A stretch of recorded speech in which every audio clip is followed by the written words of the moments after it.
நான் மைக்கேல்மா. இப்போ நான் தான் உன் டீமோட கோச். உனக்கு ஒரு இன்ஸ்பைரிங்கான கதை சொல்லணுமே, சொல்லட்டுமா? ஒரு குழந்தை அவங்க அம்மா வயிற்றுல 3 மாச கருவா இருந்தப்போ குழந்தைக்கு வளர்ச்சி சரியில்லை. அதை கலைச்சிடலாமான்னு அதோட அம்மா கிட்ட கேட்டாங்களாம். அதுக்கு அந்த அம்மா ஒத்துக்கல. 10 மாசம் முழுசா சுமந்து அந்த குழந்தைய பெத்தெடுத்தாங்களாம். எல்லா குழந்தையும் 2 வயசுலயே நடக்க ஆரம்பிச்சிடும். ஆனா 5 வயசுல தான் அந்த குழந்தை அடியை எடுத்து வச்சுதான்.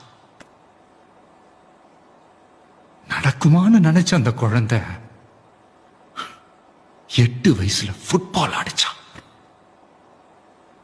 15 வயசுல ஜூனியர்ஸ் லெவல்ல நேஷனல் சாம்பியன், 16 வயசுல அண்டர் 18, 18 வயசுல திரும்பவும் ஒரு மேஜர் ஆக்சிடென்ட்.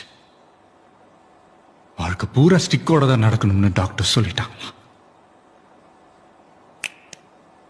அவங்க சொன்னதை எல்லாம் பொய்யாக்கிட்டு திரும்பவும் 6 மாசத்துல அவ கிரவுண்டுக்கு வந்தா.